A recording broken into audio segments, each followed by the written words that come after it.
बच्चों, आज अपन पढ़ेंगे chemical properties of metals.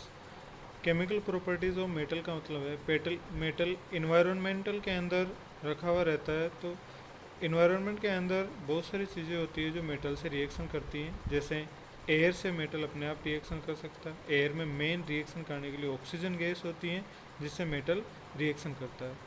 Second है, मेटल वाटर से रिएक्शन करता है। और थर्ड है, अगर कोई भी एसिड अपन मेटल पे डालते हैं, डाइल्यूट एसिड, तो भी मेटल से रिएक्शन करता है। और अगला है इसमें reaction of metal with solution of other metal salt, यानी कोई भी एक मेटल साल्ट है वो दूसरे सॉल्यूशन से रिएक्शन करता है। तो ये चारों तरह की रिएक्शन किस तरह से होती है अपन ये देखते हैं आगे। सबसे पहले अपन लेते हैं रिएक्शन विथ एयर। एयर में मेन रिएक्शन करने वाली एक ही गैस होती है, oxygen gas, O2। Oxygen gas, oxygen gas से रिएक्शन करने में मेटल तीन तरह के होते हैं। फास्ट रिएक्शन, सोडियम और पोटेशियम फास्ट रिएक्शन करते हैं। और मीडियम रिएक्शन जो करते हैं वो मैग्नीशियम, एल्यूमिनियम, जिंक और Pb, ये मीडियम रिएक्शन करते हैं। इसके बाद में लो रिएक्टिव, बिल्कुल भी रिएक्शन नहीं करते हैं, वो है ओरम और अर्जेंटीनियम, यानी सिल्वर और गोल्ड। Au गोल्ड का सिंबल है और Ag सिल्वर का सिंबल है। अब मेटल ऑक्सीजन से रिएक्शन करने पर मेटल ऑक्साइड फॉर्मेशन करता है। जिस तरह से कि मान लो अपन Cu की रिएक्शन ऑक्सीजन से करवाते हैं तो CuO बनता है, कॉपर ऑक्साइड। आप ये देख सकते हो, कोई भी एक कॉपर का वायर बहुत सारा मिल जाएगा आपको घर पे। उस वायर को लेके अगर आप जलाओगे तो ऑक्सीजन से रिएक्शन करेगा वो, और ऑक्सीजन से रिएक्शन करने पर वो ब्लैक कलर का हो जाएगा, जो क्या बनेगा, कॉपर ऑक्साइड। यानी कॉपर ऑक्सीजन से रिएक्शन करके कॉपर ऑक्साइड बनाता है जो ब्लैक कलर का होता है। इसी तरह एल्यूमिनियम कॉपर से रिएक्शन, इससे एल्यूमिनियम ऑक्सीजन से रिएक्शन करके एल्यूमिनियम ऑक्साइड बनाता है। इसी तरह मैग्नीशियम ऑक्सीजन से रिएक्शन करके मैग्नीशियम ऑक्साइड बनाता है। यानी कि मेटल ऑक्सीजन से रिएक्शन करके मेटल और ऑक्सीजन रिएक्शन करके मेटल ऑक्साइड बनाते हैं। अब है फास्ट रिएक्शन करने वाले हैं सोडियम और पोटेशियम। सोडियम और पोटेशियम को जैसे ही अपन एयर के अंदर खुले में रखते हैं, फास्टली विग्रिशली ये रिएक्शन करते हैं। और बहुत ये जो रिएक्शन होती है एक्सोथर्मिक रिएक्शन होती है, इतनी ज़्यादा एक्सोथर्मिक रिएक्शन है कि सोडियम और पोटेशियम जैसे ही खुले में एयर में रखते हैं, ऑक्सीजन से रिएक्शन करके ये फायर कैच कर लेता है। इसलिए थोड़े ये हानिकारक होते हैं इनको खुले में रखना, इसलिए इनको अपन केरोसिन के अंदर डुबो कर रखा जाता है। यानी sodium and potassium react to vigorously that catch fire, keep open the immerse in kerosene, इसलिए अपन इनको केरोसिन के अंदर इमर्स करके रखते हैं। आग पकड़ लेते हैं जल्दी से खुले में रखने पर। मीडियम जो होते हैं वो है मैग्नीशियम, एल्यूमिनियम, जिंक और लेड। ये मीडियम रिएक्टिव होते हैं और ऑक्सीजन से न तो ज़्यादा फास्ट करते हो न ही ज़्यादा स्लो करते हैं। ये ऑक्सीजन से रिएक्शन करने पर इनकी सरफेस के ऊपर एक लेयर बन जाती है मेटल ऑक्साइड की, जो वो लेयर इसको आगे रिएक्शन करने से रोकती हैं। जैसे कि मान लो कोई भी मेटल सरफेस है, ये मेटल है, इसके ऊपर ऑक्सीजन की रिएक्शन होने पर एक इस तरह से कवर बन जाता है मेटल ऑक्साइड का, जो कि इसको आगे ऑक्सीजन से रिएक्शन करने से रोकता है, यानी प्रिवेंट फ्रॉम फर्दर ऑक्सीडेशन। इसलिए आपने सुना होगा कि जो फूड मटेरियल को पैकिंग करने के लिए अपन एल्यूमिनियम का यूज़ करते हैं, क्योंकि एल्यूमिनियम एक बार ऑक्सीजन से रिएक्शन करने पर उसके ऊपर कवर बन जाता है एल्यूमिनियम ऑक्साइड का, और आगे ऑक्सीजन से उसको रिएक्शन नहीं करने देता है। आगे हैं लो रिएक्टिव। ओरम और सिल्वर बहुत ही लो रिएक्टिव होते हैं। प्लेटिनम ये भी लो रिएक्टिव में आता है। मरकरी, ये सब लो रिएक्टिव होते हैं। ये किसी भी तरह की रिएक्शन नहीं करते हैं, इसीलिए ज्वेलरी के लिए ओरम या सिल्वर का अपन यूज़ करते हैं कि खुला रखने पर भी ये ख़राब नहीं होते हैं। ये फेरस जो है Fe, हीट नहीं होता है, बर्न करने पर वह विग्रिशली बर्न नहीं होता है, तेज़ी से बर्न नहीं होता है। कॉपर भी इससे रिएक्शन नहीं करता उसके ऊपर ब्लैक कॉपर ऑक्साइड का एक कवर चढ़ जाता है। और ऑरम और सिल्वर बिल्कुल भी रिएक्शन नहीं करते हैं। मेटल ऑक्साइड सारे बेसिक नेचर के होते हैं। मेटल ऑक्साइड, ये ध्यान रखना है, मेटल ऑक्साइड किस नेचर के होते हैं? बेसिक नेचर के होते हैं। और कुछ मेटल ऑक्साइड एम्फोटेरिक होते हैं। अब एम्फोटेरिक क्या होता है? एम्फोटेरिक ऑक्साइड, एम्फोटेरिक ऑक्साइड होते हैं जो कि एसिड की तरह भी बिहेव कर सकते हैं और बेस की तरह भी बिहेव कर सकते हैं। यानी metal oxide which react with both acid as well as base to produce salt and water are called amphoteric oxide.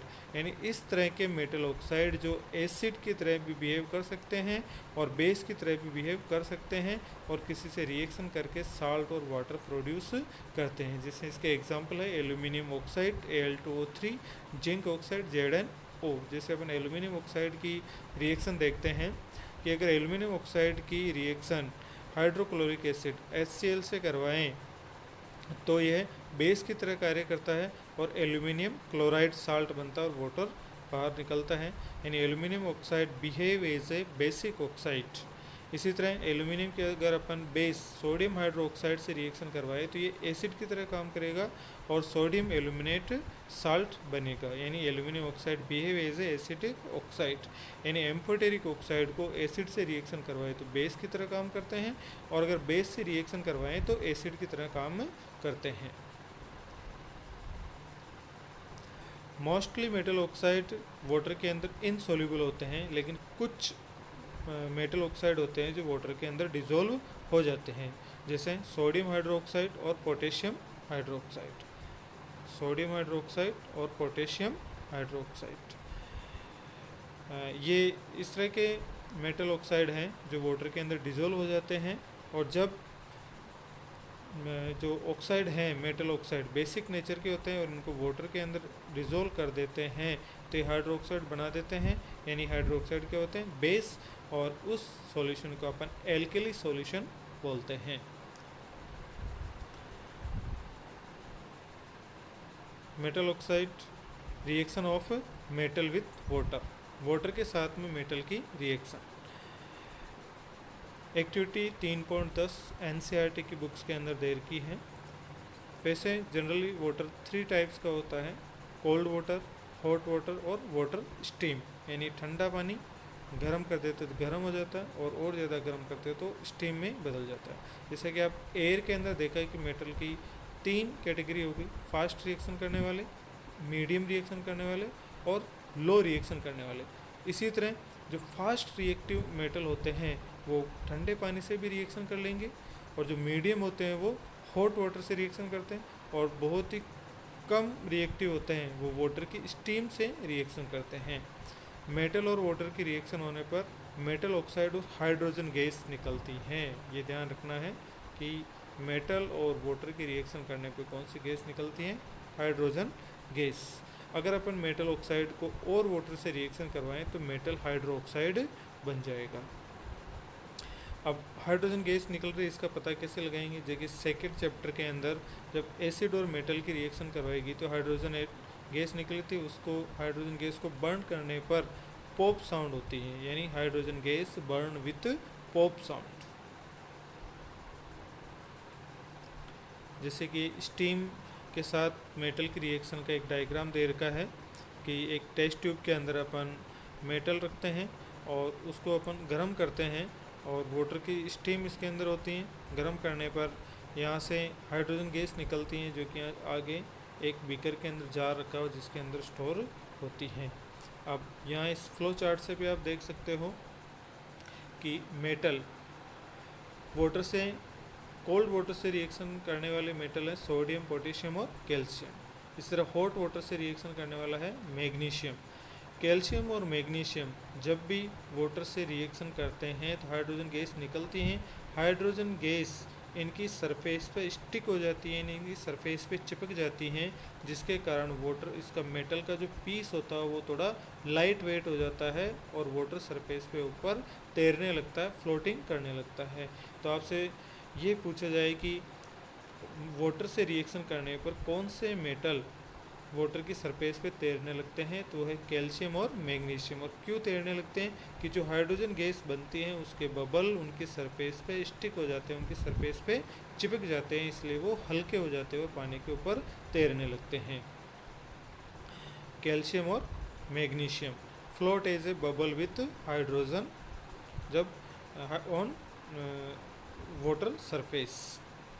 और बिल्कुल भी वाटर से रिएक्शन नहीं करने वाले हैं वो है लेड, कॉपर, ओरम और सिल्वर। कोल्ड वाटर की रिएक्शन के मैंने एग्जांपल यहाँ दिए हैं, जैसे सोडियम वाटर से रिएक्शन करके सोडियम हाइड्रोक्साइड बनाता है और हाइड्रोजन गैस निकलती है। कैल्शियम रिएक्शन करके कैल्शियम हाइड्रोक्साइड बनता है और H2 गैस निकलती है। हॉट वाटर से मैग्नीशियम रिएक्शन करके मैग्नीशियम हाइड्रोक्साइड बनाता है और हाइड्रोजन गैस निकलती है।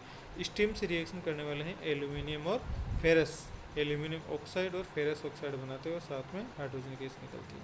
यहाँ पे आप देखोगे कि सोडियम वाटर से रिएक्शन करके सोडियम ऑक्साइड नहीं बना रहा, हाइड्रो ऑक्साइड बना रहा, तो पहले ऑक्साइड बनता है और ऑक्साइड से रिएक्शन आगे होने पर हाइड्रोक्साइड बना जाता है। जैसे कि आप यहाँ पे देख रहे हो कि मेटल वाटर से रिएक्शन करके पहले मेटल ऑक्साइड बनाता है, अगर मेटल ऑक्साइड को और पानी में रहने दें तो वो रिएक्शन करके मेटल हाइड्रोक्साइड बना लेता है। अगला है कि reaction of metal with acid. Metal dilute acid से रिएक्शन करते हैं और मेटल और एसिड की रिएक्शन होने पर हाइड्रोजन गैस बाहर निकलती है। ये एक एक्सोथर्मिक रिएक्शन होती है और हाइड्रोजन गैस बबल्स के साथ में फास्ट बाहर निकलती है, विग्रिसली बाहर निकलती हैं। एक्सोथर्मिक रिएक्शन होती हैं। जिंक की एसिड से रिएक्शन करवाई तो जिंक क्लोराइड और साथ में हाइड्रोजन गैस, यानी मेटल प्लस एसिड रिएक्शन करने पर साल्ट और हाइड्रोजन गैस बनती हैं। मेटल और डाइल्यूट एसिड की रिएक्शन करने पर साल्ट और हाइड्रोजन गैस बनती हैं। Magnesium, aluminium, zinc, ferrous dilute acid के साथ में रिएक्शन करते हैं, लेकिन एक एसिड है नाइट्रिक एसिड, जिसकी यदि मेटल के साथ में रिएक्शन करवाएं तो हाइड्रोजन गैस नहीं निकलती हैं। Do not remove evolve hydrogen gas. Nitric acid का ध्यान रखना, नाइट्रिक एसिड का फॉर्मूला है HNO3। इसकी यदि अपन मेटल के साथ में रिएक्शन करवाएं तो हाइड्रोजन गैस नहीं निकलती हैं। इसका कारण भी क्या है कि जैसे ही इसके ऑक्साइड बनते हैं N2O, NO और NO2, ये बहुत ही ज़्यादा स्ट्रॉन्ग ऑक्सीडाइजिंग एजेंट होते हैं और हाइड्रोजन गैस में ऑक्सीजन जोड़कर उसको वापस किस में चेंज कर देते हैं, वाटर के अंदर चेंज कर देते हैं। यानी हाइड्रोजन गैस H2 बनती तो है, लेकिन nitric acid strong oxidising agent होने के कारण इसके अंदर तुरंत ऑक्सीजन गैस जोड़ देता है, जिसके कारण ये वापस क्या बना लेती हैं, वाटर बना लेती है और हाइड्रोजन गैस बाहर नहीं निकल पाती हैं। लेकिन यदि इसी नाइट्रिक एसिड को मैग्नीशियम और मैग्नीज के साथ रिएक्शन करवाएं तो हाइड्रोजन गैस इवॉल्व होती हैं। यानी आपसे यहाँ दो क्वेश्चन बनते हैं। पहला कि विच acid not evolve hydrogen gas react with metal, तो नाइट्रिक एसिड, और which metal react with nitric acid evolve hydrogen gas, यानी कौन से मेटल जो नाइट्रिक एसिड से रिएक्शन करने पर हाइड्रोजन गैस देते हैं, मैग्नीशियम और manganese. Copper, silver, mercury dilute acid से बिल्कुल भी रिएक्शन नहीं करते हैं और no bubble form and no temperature change, it means copper no react with dilute hydrochloric acid. जब हाइड्रोक्लोरिक एसिड में कॉपर डाला जाता है तो न तो कोई टेम्परेचर चेंज होता है, न ही कोई बबल्स निकलता है, इसका मतलब कोई भी रिएक्शन नहीं हो रही है। इट मीन्स कॉपर, सिल्वर और मरकरी डाइल्यूट एसिड में रिएक्शन नहीं करती हैं। अब इसका चौथा आता है कि reaction of metal with solution of other metal salt.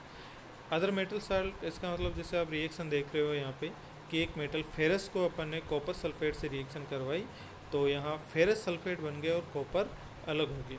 अब इस रिएक्शन में कैसे पता चलता है कि कॉपर सल्फेट का जो कलर होता है टेस्ट ट्यूब में आप देख रहे हो ब्लू कलर की होती है, ब्लू कलर होता है, और जब इसमें फेरस डालते हैं तो ब्लू कलर यहाँ गायब हो जाता है, क्योंकि ये डिस्प्लेसमेंट रिएक्शन हो गई, फेरस ने कॉपर को डिस्प्लेसमेंट कर दिया। यानी एक मेटल में दूसरे मेटल सॉल्यूशन के अंदर एक मेटल को डालते हैं तो जो हाई रिएक्टिव मेटल होता है वो लो रिएक्टिव मेटल को डिस्प्लेस कर देता है। यानी लेस रिएक्टिव मेटल डिस्प्लेस हो जाता है, high reactive metal less reactive metal को डिस्प्लेस कर देता है। इन रिएक्शन के आधार पर अपन मेटल की रिएक्टिविटी सीरीज बना सकते हैं। रिएक्टिविटी सीरीज का मतलब ये है कि सबसे ज़्यादा रिएक्टिव कौन सा मेटल होता है और सबसे कम रिएक्टिव कौन सा मेटल होता है। जैसे अपन ने ये रिएक्शन देखी कि ऑक्सीजन के साथ में सबसे फास्ट रिएक्शन करने वाले हैं सोडियम और पोटेशियम, तो यानी सबसे हाई रिएक्टिव है पोटेशियम एंड सोडियम। फिर मिडिल क्लास के अंदर आते हैं एल्यूमिनियम, मैग्नीशियम, ये मिडिल में आते हैं। कैल्शियम वगैरह ये कम रिएक्टिव होते हैं, मतलब मीडियम रिएक्टिव होते हैं। और फिर ओरम, मरकरी, एजी ये लो रिएक्टिव होते हैं। तो यानी रिएक्टिव सीरीज किसे कहते हैं कि मेटल को उनके रिएक्टिविटी के डिक्रीजिंग ऑर्डर के अंदर अगर अरेंज करें तो एक रिएक्टिविटी सीरीज कहलाती हैं। जैसे यहाँ इस पिक्चर में आप देख रहे हो, सबसे ज़्यादा रिएक्टिव होता है पोटेशियम, फिर उसके बाद में आता है सोडियम, फिर तीसरे नंबर पे कैल्शियम, चौथे नंबर पे मैग्नीशियम, फिर aluminium, zinc, ferrous, lead, hydrogen, copper, mercury, silver और ओरम। ये लिस्ट रिएक्टिव है। नीचे के तीनों जो हैं Hg, Ag और Au, और हाई रिएक्टिव होते हैं पोटेशियम और सोडियम। सबसे रिएक्टिव मेटल है पोटेशियम। तो इस आज की केमिकल प्रॉपर्टीज़ यहाँ कंप्लीट हो गई। कल अपन chemical properties of non metal and reaction of metal with non metal की स्टडी अपन करेंगे।